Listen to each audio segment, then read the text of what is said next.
各位朋友，大家好，又到咗股市展望嘅時間啦。未聽我分析之前呢，記得幫下手喺 YouTube 俾個 like 我。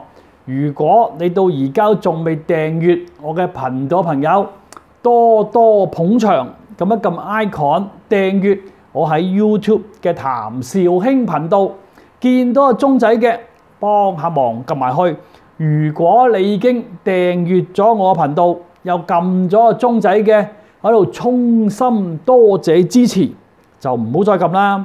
另一方面就幫下手，將今日呢個視頻呢個 video 就分享出去 ，share 出去，介紹俾多啲朋友訂閱我喺 YouTube 嘅譚紹興頻道。各位觀眾記得幫忙啊！介紹多啲朋友訂閱我喺 YouTube 嘅譚紹興頻道，同記得幫下手喺 YouTube 俾個 like 我。各位觀眾，你哋喺 YouTube 俾個 like 我咧，對我團隊嚟講有好大鼓舞作用，記得幫忙，同記得睇埋喺 YouTube 啲廣告，一啲廣告係支持我哋呢個視頻繼續營運嘅。咁當然啦，朋友記得幫下手嚇，撳一撳呢個 fans 呢個心心標誌，俾實際嘅支持啊！因為各位朋友近期啲成本上漲咗，尤其是咧啲數據成本又貴咗，所以大家記得幫忙撳一撳呢個 fans，俾實際嘅支持。你哋啲支持大小多少唔緊要嘅，最有心意，因為你啲支持對我啲團隊嚟講喺精神上好大鼓舞作用，好大支持作用，所以記得幫忙撳一撳呢個 fans 俾實質嘅支持啊！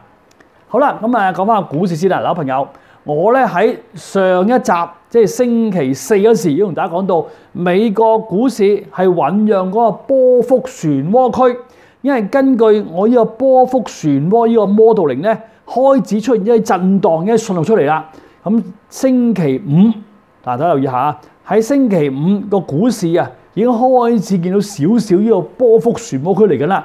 尤其是美國三大指數都係先高後低，出現一個單日轉向。嗱，自己留意住啊，同埋幾多朋友嚇，因為咧而家咧就係差唔多應該係大約係1年之後啦。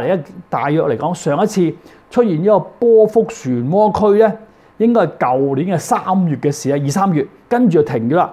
咁所以咧，如果而家再係出現翻呢個波幅漩渦區咧，呢個開頭啊，即係呢個波幅漩渦嘅出現咧，嚟緊咧會大波幅㗎。所以嚟緊呢個星期美國股市唔排除揾一個大波幅，即係有機會大上大落。正如我講過，可能先試39000、4萬，跟住搭翻落嚟38000、37000咁嘅叫做啊。好啦，咁而另一方面咧，今日咧好多觀唔係呢兩日啦，好多觀眾嘅留言就問到隻 NVIDIA 可唔可以長線持有，亦都有啲觀眾嘅留言多謝翻我，因為佢話咧好彩咧，我就叫佢咧係長線持有就放止腰，就唔好定得太貼嘅止賺位。咁所以佢哋話咧，由於我改完之後，佢就安心繼續持有。咁啊而家咧即係 NVIDIA 就要豐厚利潤，咁就問我咧可唔可以繼續揸？嗱，各位朋友記住啊 ，NVIDIA 呢隻股份嚟緊，我想同大家講，當呢個 AI 聲浪完結之後啊，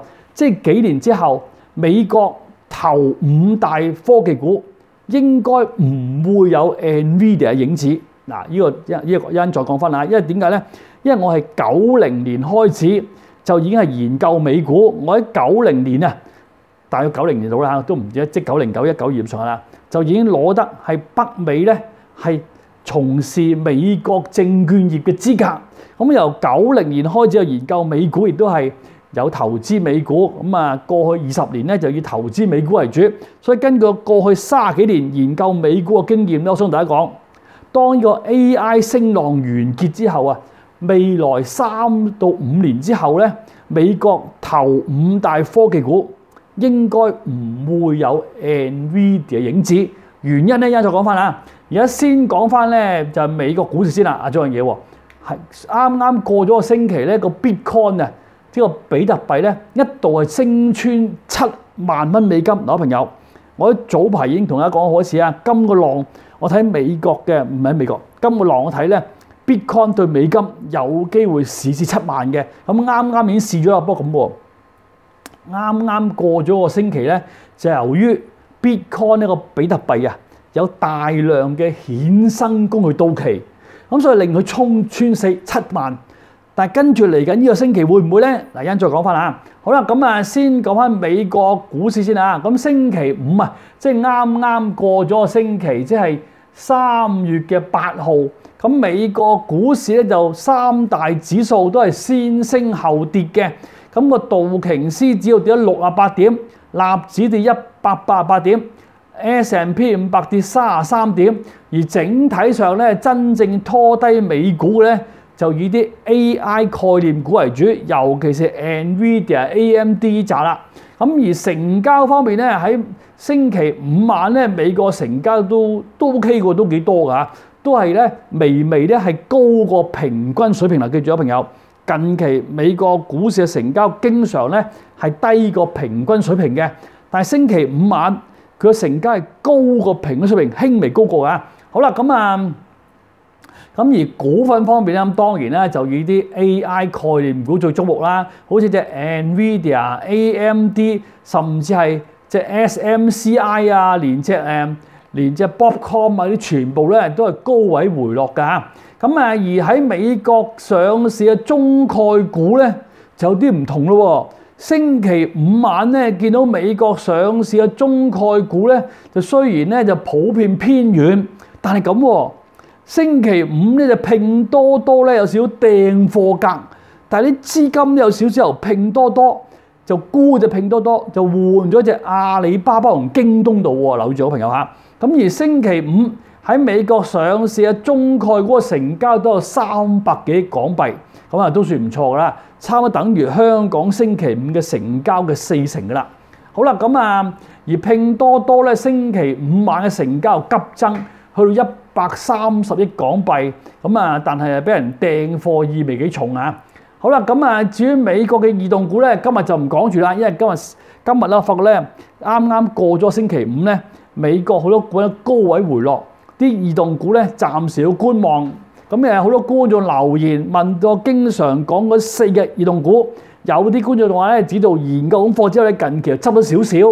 朋友記住啊，呢4隻異動股啦，記住啊，朋友，我喺近期已經同大家講咗4隻美國嘅2、3線嘅熱炒股啦，記住喎，熱炒意思就話好多市投資者買同埋賣嘅，咁所以呢4隻咧可能係升，亦都可以跌㗎嚇。嗱，記住啊，美國股市同香港唔同㗎，美國當炒股份咧唔一定升㗎，好多時炒去跌㗎。好啦，咁至於咧星期五美國股市嚟講，成交金額最高嗰5隻股份，根據我譚紹興嘅計算，分別係 NVIDIA、SPY 即係 S&P 500嘅 ETF， 跟住 QQQ、AMD 同埋 Tesla 呢5隻啦。嗱，再一次啊，星期五美國股市嚟講，成交金額最高嗰5隻股份，分別係 NVIDIA、SPY、QQQ、AMD 同埋 Tesla 呢5隻啦。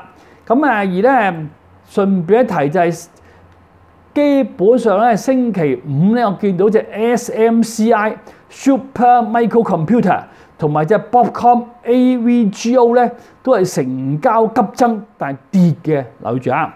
好啦，咁而咧至於個走勢方面啦，嗱，朋友記得嚇，我而家喺度咧要鄭重聲明，我譚紹興喺度係純粹同大家 share 翻、分享翻我嘅觀點同睇法 ，share 翻、分享翻圖表嘅高低位，係冇任何買賣建議，亦都冇叫你跟我。你哋要買要賣，就自己做研究做功課，同埋請獨立第三方嘅專家俾意見。各位觀眾記得嚇，我喺度係冇任何投資建議，亦都冇任何買賣建議，亦都冇叫你跟我。你哋要買要賣，就自己做研究做功課，負責翻你自己投資啦。好啦，咁講下走勢先嚇。嗱，基本上咧，星期五晚咧，美國股市道指、納指同埋個 S&P 500都係先升就後跌嘅。咁而3個指數咧，咁我已經講過一次㗎。根據譚紹興嘅觀察，美國3大指數啊，近期嚟講個指數個走勢同個數據咧，就已經出現一個頂背馳，已經頂背馳咗成幾個月㗎，差唔多2個幾月啦。咁所以近期美國股市開始係一個沉頂，即係揾埋個高位就回落都唔定啊嚇。咁啊，而咧星期五咧開始見到有輕微嘅獲利回吐或者散貨格，尤其是一啲 AI 相關股份啊。好啦，咁啊，而走勢方面咧，根據譚生嘅觀察咧，個道瓊斯指數啊，嗱近期講好多次啊，個道啊，嗱朋友留意下熒光幕嚇，你睇緊 YouTube 嘅譚紹興頻道，近期個道指咧係醖釀緊一個大型嘅頭肩頂，嗱呢個肩呢個頭，咁再做埋另一個肩咧，就做咗個頭肩頂啦。咁而條頸線就38000，嗱留意住啊朋友。咁第二樣嘢啦，嗱順便提下朋友有樣嘢喎，因為近期咧我睇翻個刀咧，如果短期啊都撳翻出嚟先下幅圖，嗱咁朋友留意住喎。因為近期嘅道指唔覺由32000幾衝到上近期逼近4萬，即係39000幾啦。咁我升咗接近7000點嘅升幅。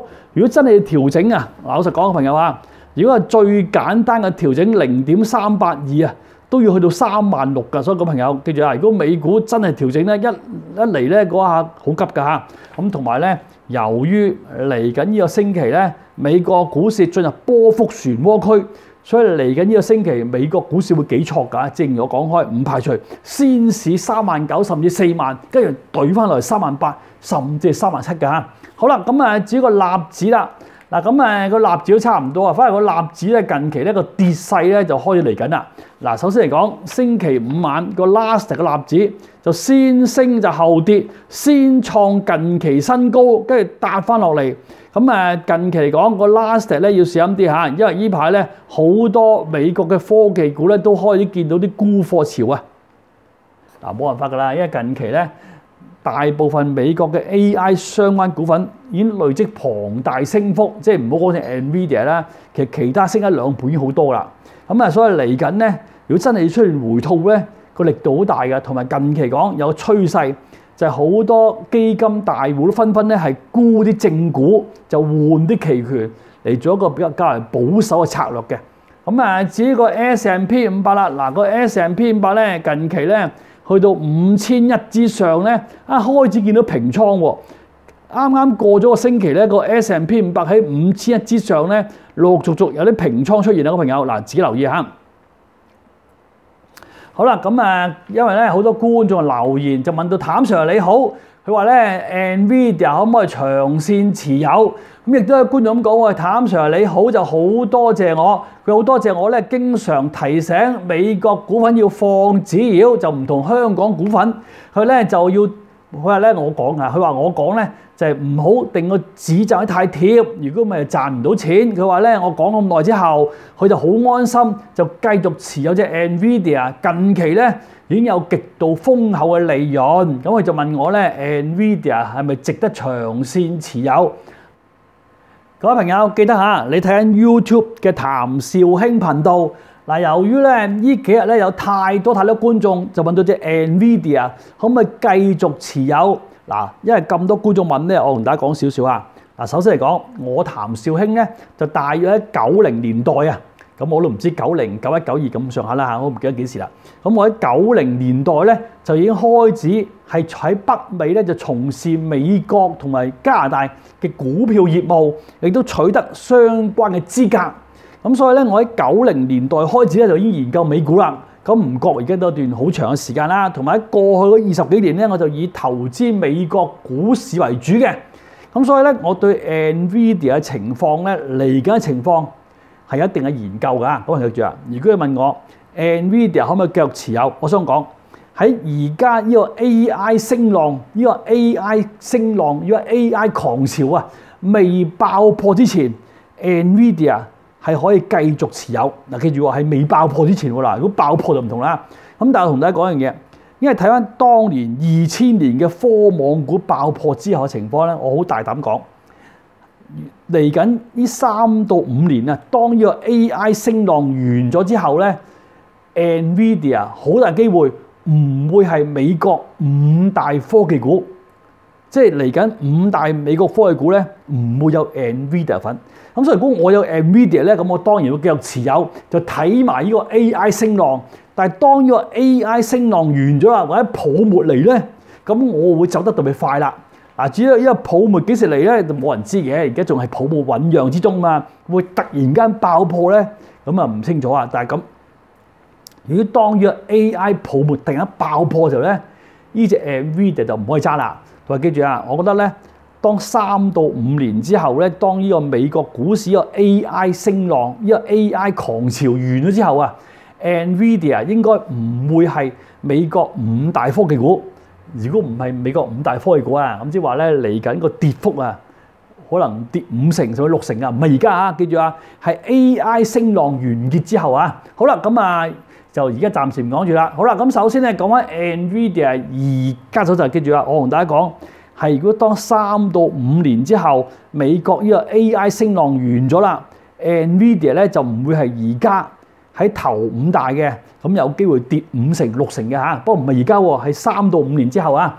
好啦，咁至於而家嘅走勢啦，咁星期五咧好明顯啦，隻 NVIDIA 咧就已經先高就後低，出現一個單日轉向，喺900幾蚊碌翻落嚟。咁睇翻個倉位同盤路咧，開始見到啲獲利回吐啦，尤其是近期咧有唔少資金就沽咗隻 NVIDIA 轉為揸隻 NVIDIA call， 因為點解咧？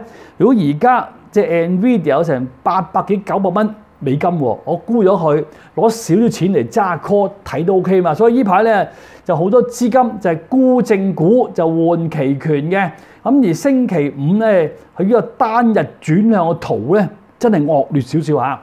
咁所以咧我就會繼續用咧第一個止賺位就依然維持喺800蚊。不過記住喎，嗱即係 NVIDIA 咧星期五啊先升後跌，出現一個單日轉向。咁我發覺咧，星期五咧佢嘅訂貨嗰邊啊，係近期都幾澎湃㗎。咁所以短期我用850蚊做個止賺位。如果佢跌穿850蚊咧，我會先行止賺1/3，跟住再睇啦。咁而咧同大家講好多次啊，即係 NVIDIA 嘅波幅係650到850㗎。嗱，呢個唔係今日講啊，上個星期講咗成個星期㗎。咁所以短期講 NVIDIA 咧，我就會睇下850蚊呢個止賺位啦。嗱，咁朋友記住啊，我同大家講。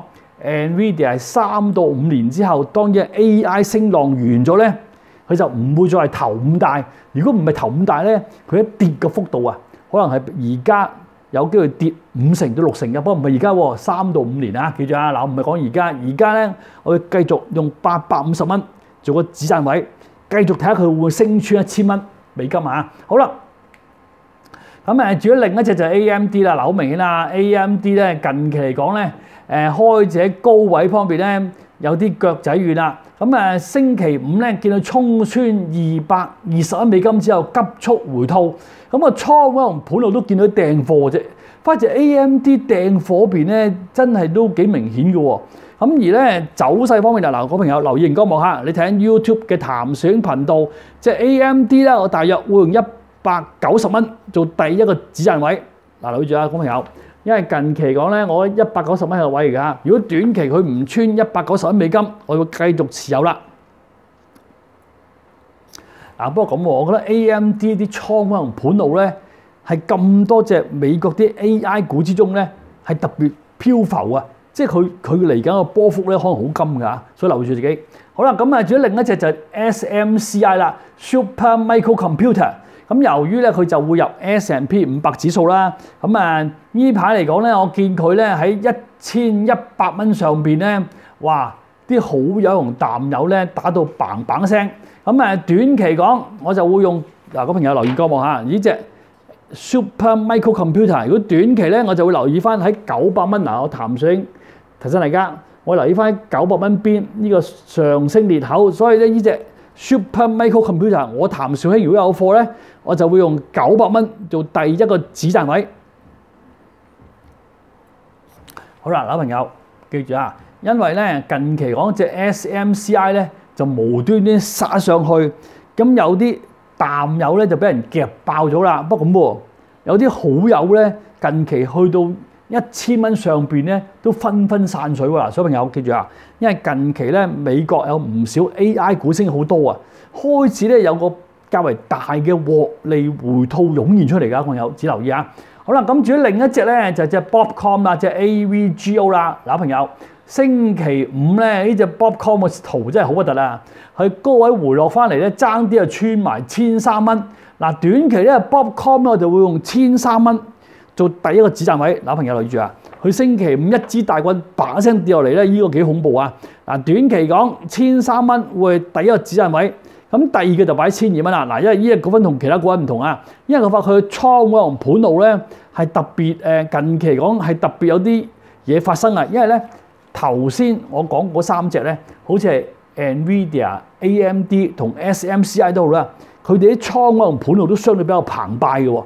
但係呢隻 Bobcom 咧，可能太多人咧揸住等拆細啊，所以咧突然間星期五咧，佢喺倉位裏邊咧出現啲係比較古怪同埋要小心嘅情況，所以1,300蚊咧會係第一個止賺位。嗱，朋友自己留意啊。好啦，咁啲 AI 股就講完啦。嗱，朋友，我發覺星期五咧就拼多多啊，進一步俾人掟。其實唔知星期五㗎，啱過咗個星期，拼多多咧俾人掟到失魂㗎啦嚇，一卜落嚟。嗱，短期留意住啊，隻拼多多近期講100蚊。其實應該110蚊嘅，不過俾多10蚊佢啦。咁100蚊係重要位嗱，短期唔好穿100蚊啦。如果穿100蚊係大鑊啦，因為近期咧就拼多多隻 PDD 啊，哇佢嘅頂背完太明顯啦。如果穿100蚊咧幾金㗎嚇。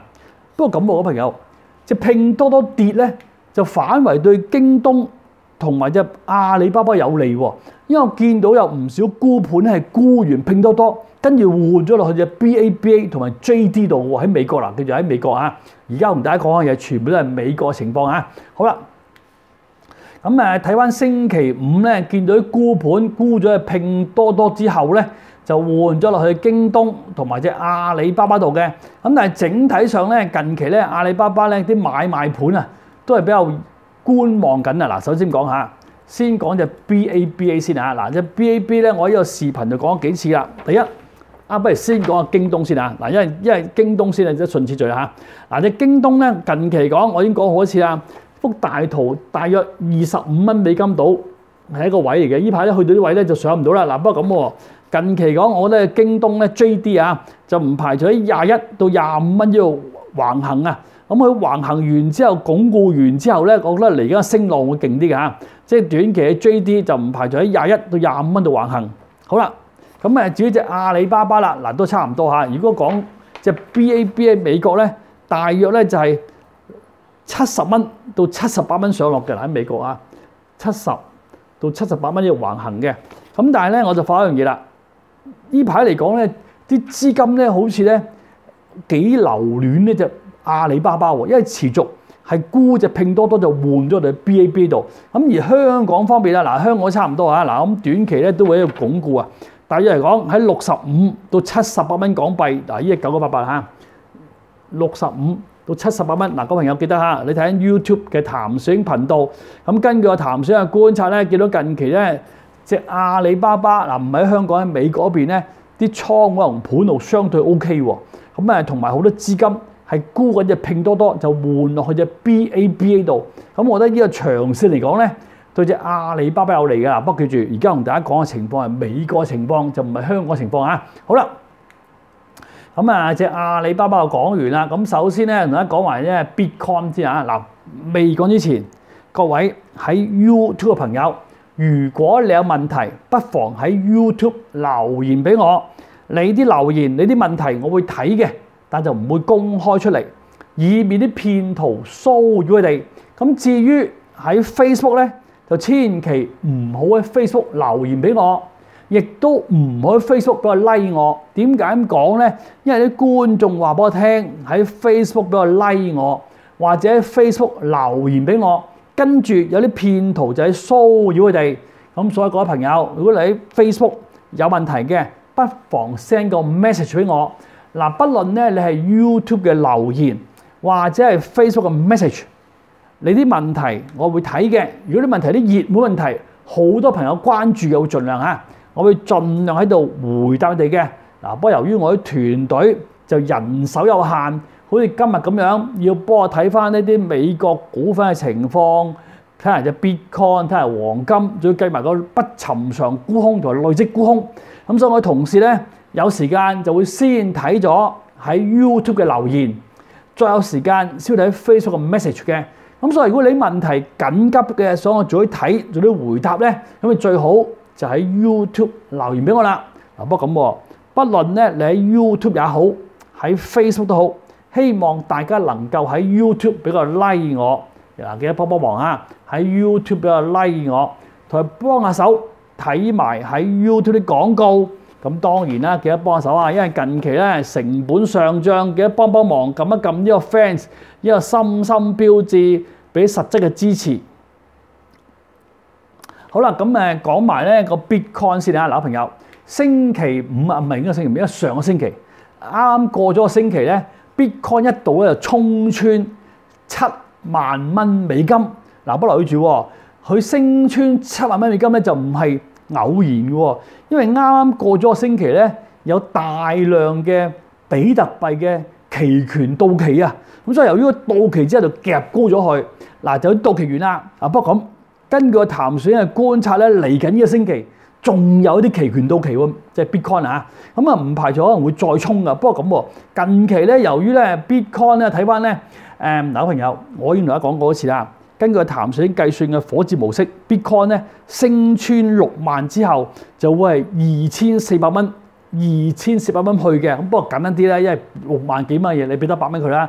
咁啊當2500啦。咁之後第一個位就62500、65000到67500到7萬。咁所以而家咧佢嚟緊都仲喺度走㗎嚇。咁啊同埋咧，我睇翻咧 Bitcoin 嘅火箭模式咧就有啲怪喎，因為突然間咧佢嘅火箭模式咧喺7萬蚊之上咧係有少少咧急速放緩啦。6萬蚊升出6萬蚊，佢就係2500咁去噶嘛。咁但係升穿7萬蚊之後咧，就唔係2500去喎。嗱，再嚟一次啊，朋友，因為根據譚選嘅火箭模式計算，如當 Bitcoin 佢升穿6萬之後，跟住咧佢就係2500去嘅。但係升穿7萬之後咧就唔係咁喎。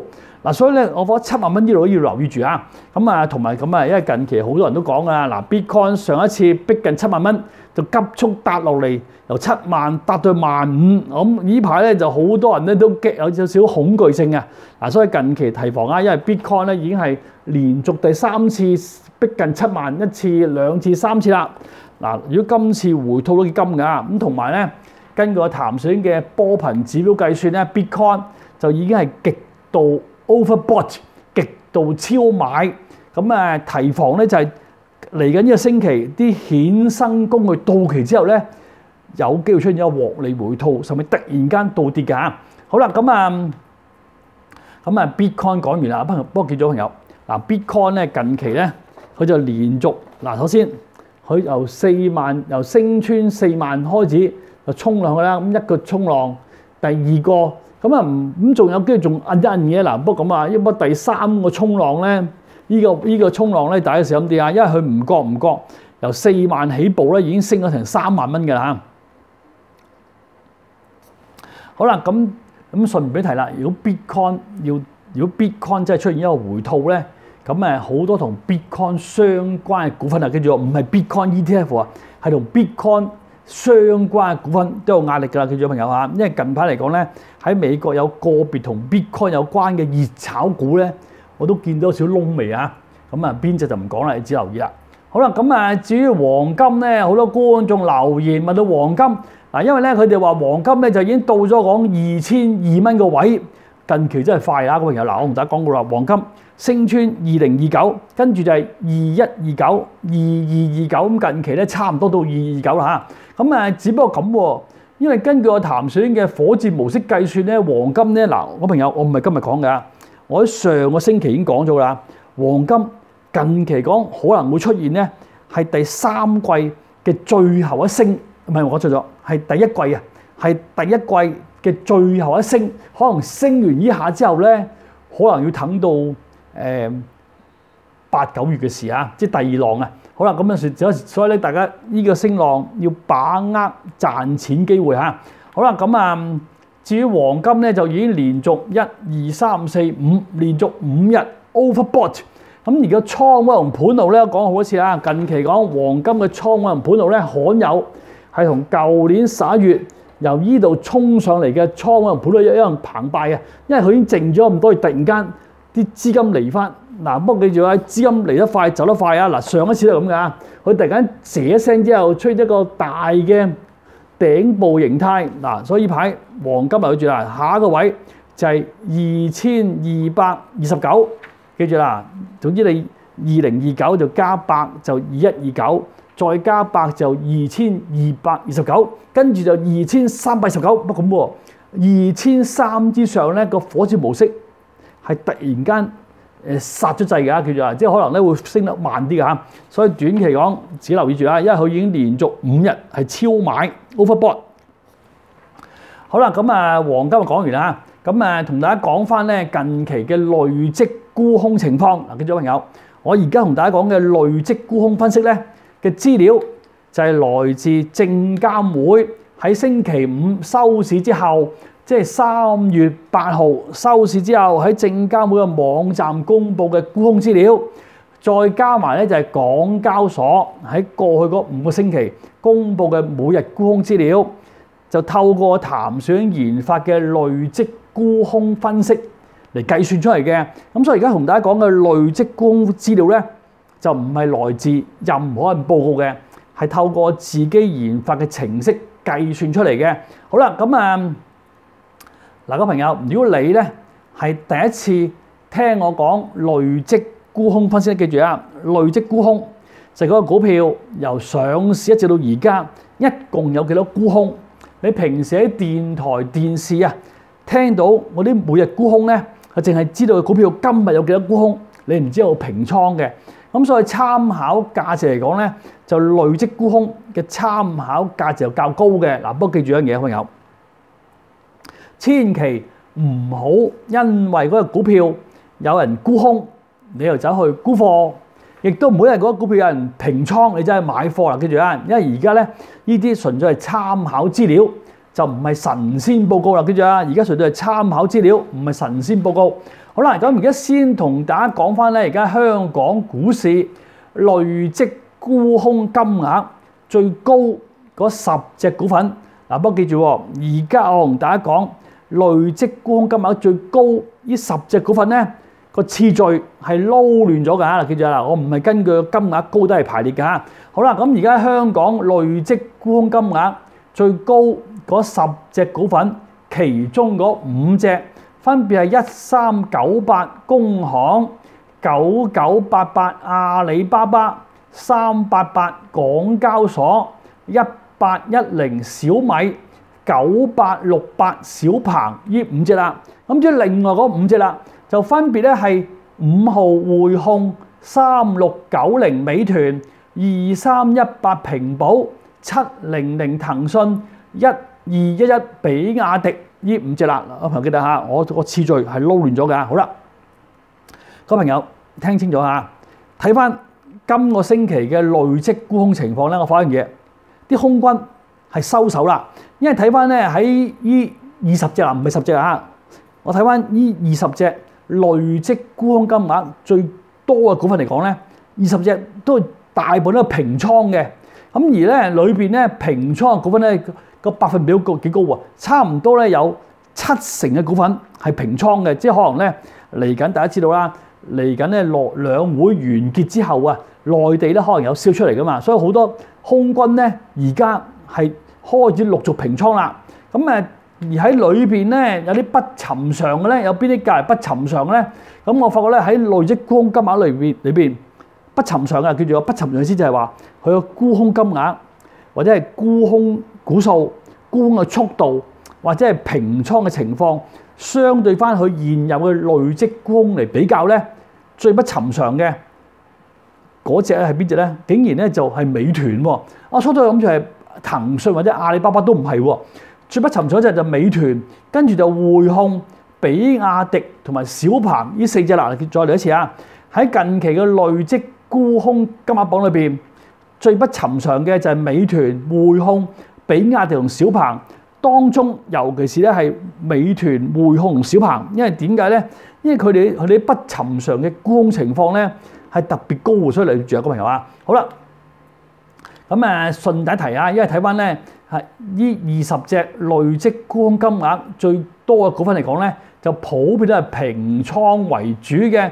咁而咧當中咧，我發覺平倉裏邊咧都幾多咧係啲內人股喎，即好似工行啊、建行啊、依紮咧招行啊都有平倉嘅，咁所以只留意啦。好啦，咁而家講翻咧就係加沽啦，老朋友記住喎，加沽嘅意思咧就係增加沽空金額嘅股份。即係可能咧啲空軍佢初都沽空咗佢嘅，可能再嚟緊有啲不利消息，咁咪再加強彈藥，再加沽，咁所以叫加沽啦。好啦，咁而家同大家講咧，喺呢個增加沽空金額榜裏邊最不尋常嗰10隻嗱，記住喎，不尋常意思係佢增加沽空金額嘅金額啦，增加沽空金額嘅股數嘅速度，同埋相對翻去平倉嘅情況比較㗎。好啦，咁而家嚟講咧。喺加沽榜裏邊嗱，記住喎，我而家次序撈亂咗㗎。咁而家加沽榜裏邊最不尋常嗰10隻，其中嗰5隻個次序係撈亂咗㗎。分別咧就係9888，即係9 3條8 8度780同程1801信達生物9863零跑汽車66號港鐵呢5隻啦。咁另外嗰5隻啦，就分別咧係9961攜程、16號新鴻基、5號匯控、9868小鵬、3690美團呢5隻啦，老朋友，我同大家讀出咗係10隻加沽裏邊最不尋常嘅。好啦，咁喺呢10隻嚟講咧，我發現嘢啦，頭先講到啦，喺個金額榜裏邊最不尋常嘅就有美團、匯控、小鵬。咁而加沽都係喎，所以近排嚟講，美團、匯控、小鵬咧，我會分外小心啦。嗱，同埋咧睇翻呢個加沽榜咧有個情況喎，就係加沽啲本地嘅地產股喎。嗱，睇翻咧新鴻基有加沽，港鐵有加沽，823領展有加沽，跟住12號恒基地產有加沽，101恒隆都有啦。咁即係睇翻咧啲空軍近期講好似係加沽翻啲本地嘅地產股喎。嗱，早排啲空軍係集中翻咧4隻新經濟股，就係美團、騰訊、阿里同埋比亞迪嘅。但係今次又唔同咗喎，佢哋好似反為密集式係啲本地地產股嘅朋友嗱，只留意下。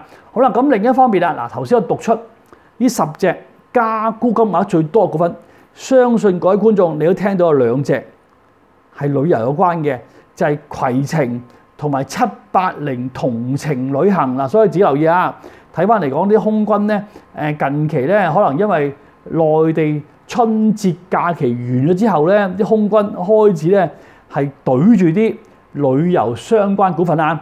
好啦，咁而同埋咧，我就發覺咧喺車股嚟講咧，即係長城汽車咧，近期啲空軍好似啲動作都幾多，所以只留意啊。好啦，咁至於平倉啦，嗱咁講嘅朋友，平倉嘅意思就話咧，啲空軍近期平倉嘅股份啦，咁而喺平倉裏邊最不尋常嗰10隻，嗱咩叫平倉最不尋常咧？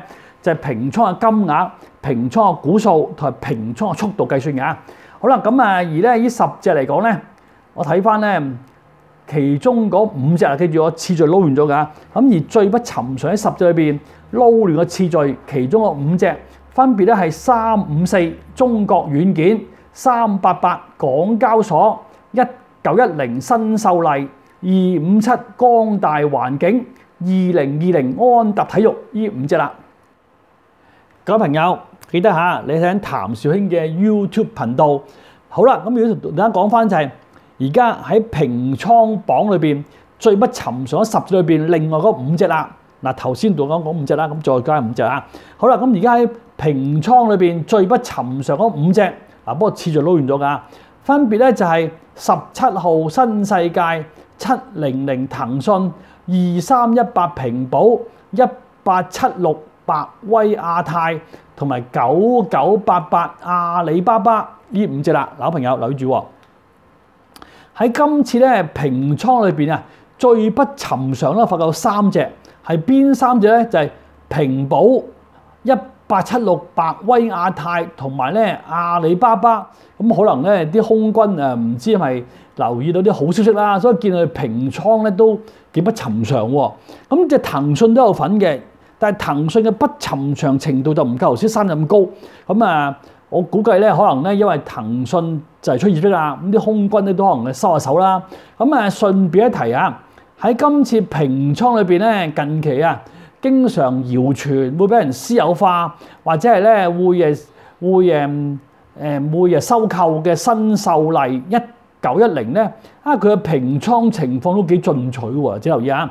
好啦，咁再望落去咧，我發平倉裏邊咧都幾多咧，就係啲內房股喎，好似係龍湖綠城中國呢扎都有份啦。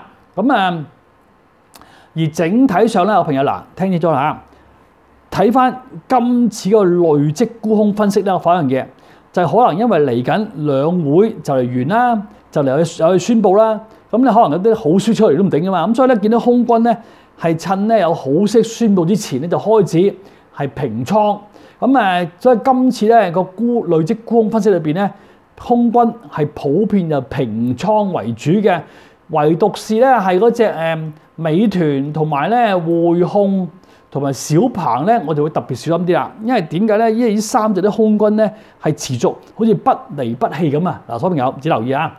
好啦，咁累積沽空分析講完啦。咁順便咧同大家講翻咧星期五，即係咧3月8號嘅沽空情況，叫做3月8號嘅沽空情況啊。咁根據港交所嘅資料顯示咧，星期五嘅沽空咧係131億。係佔大市成交15%，咁而咧沽空金額最高嗰5隻股份，根據港交所嘅資料咧，分別係盈富基金就沽空26億，中行沽空3億6，建行沽空3億6，中海油沽空3億3，工行沽空3億3。好奇怪喎！喺星期五咧沽空金額最高嗰5隻股份咧，除咗盈富基金之外咧，其他4隻都係中字股啊！只留意啊！好啦，咁至於不尋常沽空啦，嗱，朋友留意住啊！根據我譚小卿嘅計算，星期五嘅不尋常沽空1、2、3、4、5，只得5隻股份。嗱，各位朋友留意住啊！早前高峰嘅時候20幾隻，而家縮到得5隻，即係反映翻啲空軍係持續平倉。咁所以我發覺，如果空軍持續平倉咧，個後市就唔排除有反彈。正如我講好似再試17000點都唔定嘅嚇。好啦，咁至於星期五不尋常沽空嘅股份啦，嗱，分別咧係中行、建行、工行、理想汽車同埋快手呢5隻啦，就得呢5隻咋。咁好奇怪喎，朋友留意下喎，因為咧我發覺咧近期啲空軍咧好似持續係對住啲內銀股喎。嗱，嗰朋友自己留意啊，一內銀股就嚟出業績㗎啦。好啦，咁順便同大家講完先啊，嗱，朋友留意熒光幕下，嗱，呢個咧就係近期香港嘅沽空情況。嗱，我見到咧早排高峰嘅時候啊，啲每日沽空咧去到200-300億嘅，咁近期咧已經縮啦，已經跌到得100零億啫。嗱，近排嚟講見到啲空軍咧係好收斂啊，咁我估計咧同咧可能兩會之後有好消息宣佈有關啦，所以啲空軍都收手啦，所以嚟緊個股市就唔排除呢啲空軍收手咧有機會有反彈都唔定嘅嚇。好啦，咁第二樣嘢啦，嗱，朋友有樣嘢比較重要啲嘅就係咧好多觀眾咧問到啲散戶指標咁講喎，我發覺好多散戶咧近期嚟講咧嗱，首先講先啊，第一我發覺近排個散戶指標咧係跌穿咗0啊，係負數。咁負數好事嚟㗎。如果散戶指標係負數咧，咁即係話俾你聽，股市有機會有機會升㗎。咁所以近排呢個散戶指標今次係負0.3，即係咁。如果係咁咧，股市唔排除有反彈啦。咁同埋咧，我睇翻咧有樣嘢嘅朋友，嗱，好關鍵喎，嗱，就係今個月嘅波幅。嗱，朋友睇就係嗱，呢個就係我譚小卿研發嘅恒指嘅波段指數。個波頻指數啊，嗱，記住啊，呢個波頻指數嗱，有樣嘢就係3月份呢幾日咧，個股市個波頻咧得咁少啫。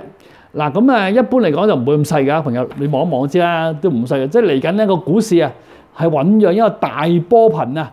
嗱，大波頻咧就可以急升1、2千點，或者係急跌1、2千點。即係所以我覺得嚟緊咧有機會咧係升去到17,000，如果唔係碌翻落15,000㗎。嗱，不過整體上咧以而家啲空軍係持續收手，再加埋咧個散戶指標咧係負數咧，咁我覺得股市有機會咧係向17,000進發嘅嚇。嗱，正如我講好似啊，睇睇啦，跟住譚紹興嘅波頻指標，而家波頻咁細，肯定今個月唔會咁細㗎，因為如果今個月真係咁細咧，咁下個月就大件事啦。嗱，咁如果今個月嘅波頻開始擴闊翻咧，咁即係有機會咧係升1、2千點或者跌1、2千點啦。咁我睇咧就向上升1、2千點嘅機會高啲啦。咁第二，嗱，朋友有樣嘢好重要喎，就係咧呢個恒生指數嘅波段幅度。嗱，咁咧我用星期五嘅收市價計咧，個波段幅度依然係負數。嗱，好關鍵啊！即係話咧嚟緊個股市，如果真係要懟落去咧，16,000點係一個重要位啊！點解嗱？因為如果懟落去跌多200-300點，咁跌停就算啦，好似啲咁樣。如果唔係咧，好似呢1、2支咁咧，呢幾支啊，即係仲有1000到1500點跌咧，咁啊大鑊啦！即係所以短期講個股市，如果喺16,000點邊停咧，咁我覺得有機會反彈啦。如果唔係穿埋16,000點咧，好似呢啲咁咧，咁啊真係要試15,000啦。嗱，所以嗰朋友留意住啊。咁同埋咁喎，因為咧同大家講好多次㗎，就係近期咧個恒生指數啊，嗱睇到啊，個股市由2萬幾跌落嚟啊，咁同大家講好多次啊，0.236 16,600，咁啊0.382就17,800到啦。我覺得嚟緊個股市仲有機會咧試翻16,600，跟住再衝上去就試埋0.382咧，就先完成呢個反彈浪都唔定㗎。咁同埋有樣嘢就係咧，我同大家講過幾次，我覺得個股市咧係醖釀緊一個頭肩底。嗱，呢個肩，呢個頭，呢個肩。嗱，咁即係如果真係醖釀呢個頭肩底升穿17,000咧，咁其實真係向上咧就唔係18,000咁少啦。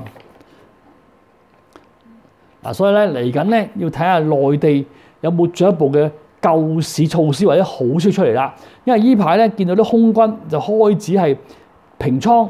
第二咧睇翻散戶指標有負數嘅，咁兩樣夾埋都係利好個後市嘅嚇。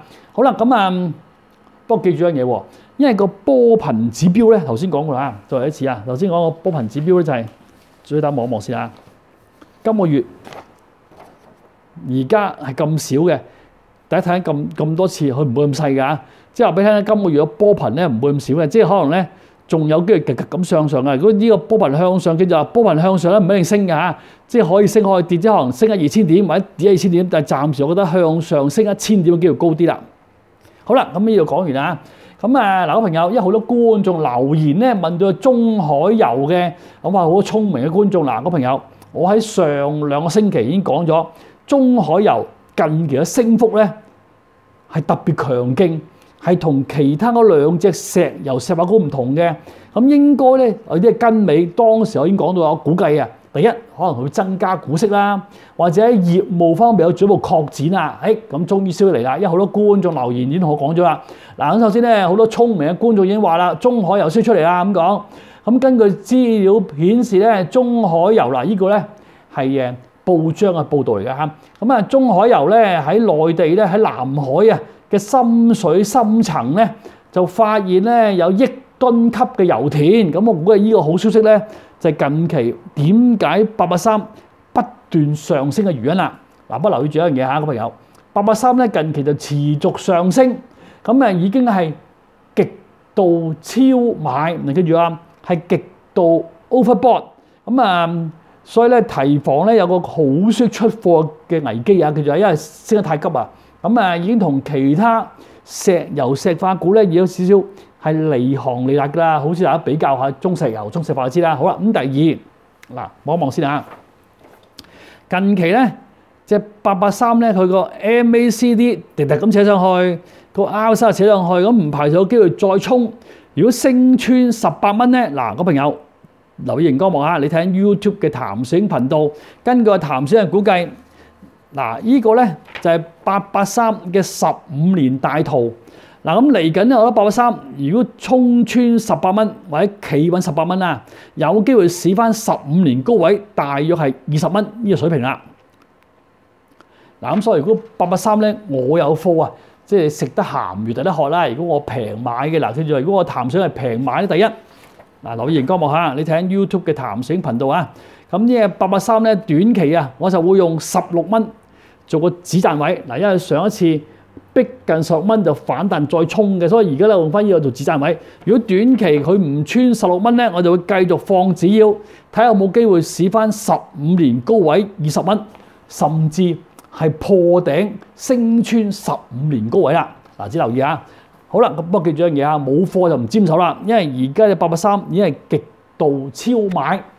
好啦，咁嗰個朋友，咁仲有樣嘢咧，就係隻美團啦。嗱，嗰個朋友有樣嘢喎，即係美團咧，嗱，我頭先講過嚇，因為咧我頭先睇翻個累積沽空嘅情況，雖然啲空軍係已經收緊手啦，但係咧仲係不離不棄隻美團嘅。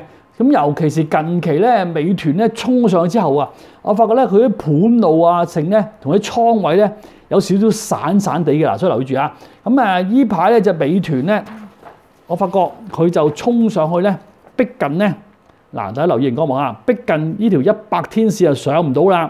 而咧佢個 MACD 有開始有啲回落，個 RSI 碌緊落嚟先。如果短期個 MAC 出嚟紅交叉咧，咁就小心啲啊。同埋有朋友。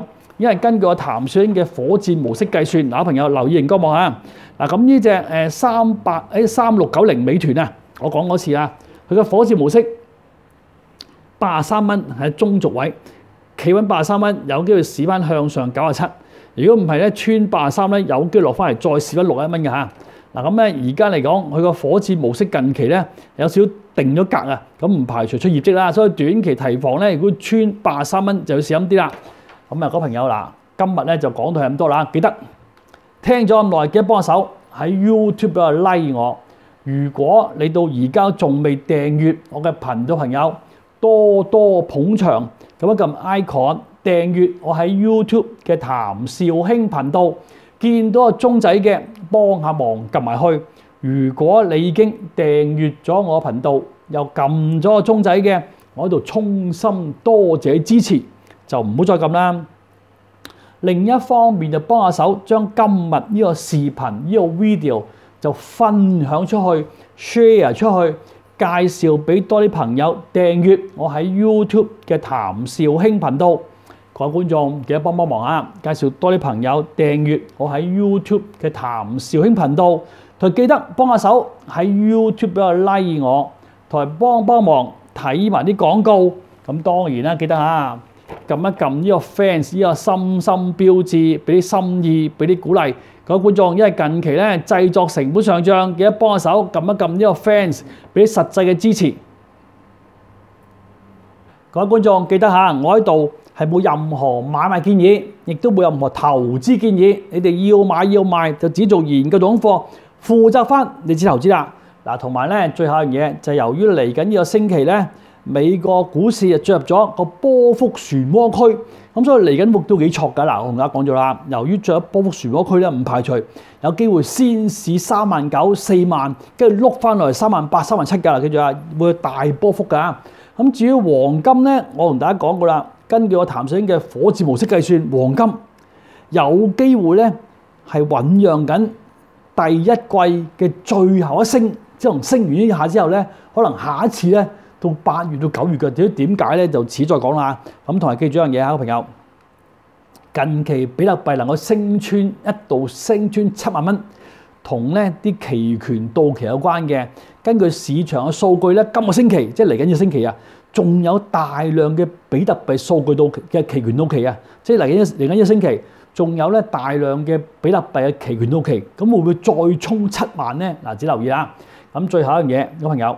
因為咧，根據我譚紹興嘅累積沽空分析計算咧，就係美團、匯控、小鵬突然間啲空軍有少少咧係加沽嘅情況，或者係有啲動作啊。咁所以呢3隻股票嚟緊咧要特別小心啦。因為點解咧？啲空軍近期係持續平倉嘅，但係平倉之餘就仲要掉頭加翻呢3隻咧，咁我就小心啲啦嚇。咁又記得嚇，因為嚟緊咧就內地兩會完咗之後。